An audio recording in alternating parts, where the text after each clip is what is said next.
Nalalapit na naman ang panahon ng pagtatapos sa kolehiyo. Bagong bugso na naman ang mga maghahanap ng trabaho. Ano naman kaya ang trabahong may pinakamataas na sahod? Alamin sa News to Go ni Marisol Abduraman.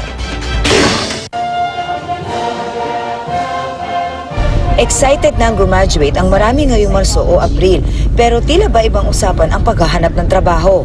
Makikipagkompetensya sila sa mahigit 2 milyong Pilipinong unemployed o sa mahigit 7 milyong underemployed o yung maliit ang kita kumpara sa kakayanan. Marami pong mga mga fresh graduate po na makakasabay namin para humanap din po ng trabaho. Kasama namin as magiging competitors namin. Ayun po yung magiging worries namin. Pero swerte pa nga maituturing ang mga binansagang millennials ngayon. Mas marami kasing walang trabaho noong 1997 kung kailan merong Asian financial crisis. Lumaki rin daw ang pasahod ng 2015 kahit kung ikukumpara lang sa taong 2014. Job market grew because it increased by 30%, and the salaries of specialization also increased by 7%. So you can see a good side to that. Sino-sino kaya ang may pinakamalaking sahod?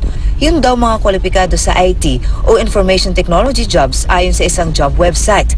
Pero yan ay kung may years of experience na. Tulad ng junior executives na 38,000 pesos na ang average buwan ng sahod para sa 1 hanggang 4 na taong experience. 63,000 pesos naman para sa supervisors na more than 5 years ang experience. At 86,000 pesos naman para sa mga manager at assistant manager. Sunod na highest paid ang mga nasa law at legal services na nasa 43,000 pesos ang average na kita. Kung industry lang naman, swerte ang mga may kurso o kakayahan na kwalipikadong mag-apply sa mga business process outsourcing o BPO tulad ng mga call center. Nangunguna yan sa pinakamaraming alok na trabaho na nasa 260,000 noong 2015. Sa industriyang ito rin makikita ang ilang high-paying jobs. Kaya nga sina Mary at Jimson na foreign service ang kurso handang mag-BPO. Pwede rin po kaming mag-try sa call center to practice speaking English po fluently. Foreign service not just focuses on one aspect, but then it focuses on the broad matter. Pero syempre, gaya ng alam ng maraming may trabaho na, hindi lang sa sahod na kasalalay ang saya sa paghahanap buhay. Marisol Abduraman, GMA News.